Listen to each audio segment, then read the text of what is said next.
Hur skriver man ett bra PM? Krångla inte till det så förbaskat. Mitt namn är Lotta Neumann och jag är här för att göra ditt skolliv lite lättare. PM står för promemoria, alltså för minnet, och traditionellt sett så kan PM se ut lite hur som helst, allt från listor till vetenskapliga uppsatser. Men i modern mening så räknas PM till de utredande texterna. PM används inom högre studier och i yrkeslivet för att presentera fakta inför beslut.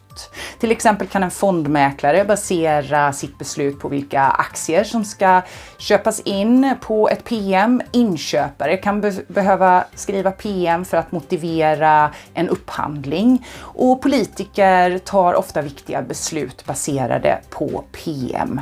Det vanligaste nybörjarfelet när man skriver PM, det är att man har egna åsikter. Och det är ett big no-no. Ett PM baseras på fakta och den slutsats man drar baseras bara på dem. Det finns ingen anledning att skriva "jag tycker", utan istället så kan man formulera det som att utifrån de fakta jag har presenterat så drar jag slutsatsen att. Man utgår alltid ifrån en frågeställning när man skriver ett PM. Ett vanligt misstag man gör är att tappa fokus på den frågeställningen i sina referat. Det gäller alltså att plocka ut bara den informationen som är relevant för frågeställningen, även om man hittar annan information som man själv tycker är intressant. Och ett PM bygger alltså på referat av källor. Jag har gjort en annan film om referat som du kan titta på sen. Men det absolut viktigaste när man refererar är att komma ihåg att man ska återberätta det som man läser eller hör. För att undvika plagiat är det jätteviktigt att man inte bara skriver om med egna ord eller försöker ändra om i texten.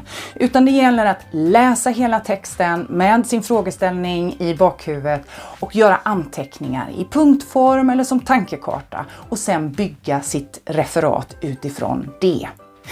Ett annat vanligt misstag man gör, förutom att man har egna åsikter, att man tappar fokus på frågeställningen eller plagierar, det är att man antingen har en alldeles för informell och talspråklig stil eller att man blir tokformell.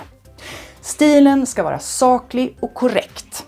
Men skriv inte i medan, utav eller ty. Det räcker gott och väl med av, medan och eftersom.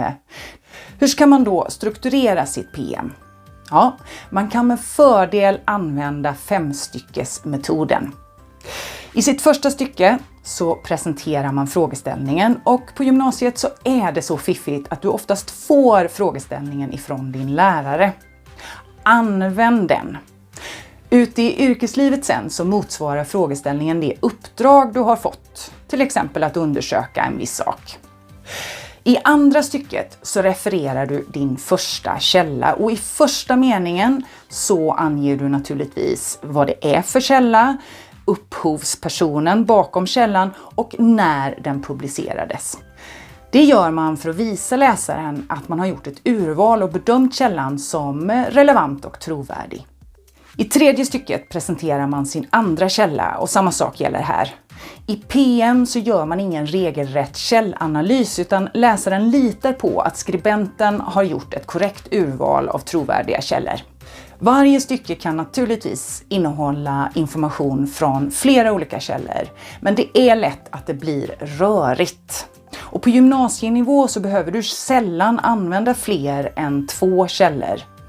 Fler källor blir inte alltid bättre. I fjärde stycket så har du därför plats att jämföra dina källor, ställa dem emot varandra eller om du hellre vill fokusera på likheterna. Tänk på att du hela tiden ska resonera utifrån vad källorna säger och inte lägga in några egna åsikter. Och i det femte och sista stycket så drar du din slutsats. Återanvänd frågeställningen ifrån det första stycket och gör det till ett påstående för att påminna både dig själv och din läsare om vad som var uppdraget i PM:et. Och du, ett PM på gymnasienivå en kort text.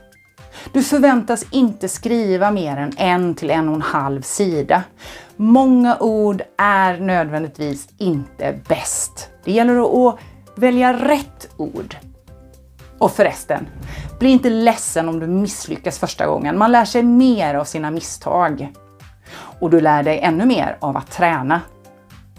Skriv på!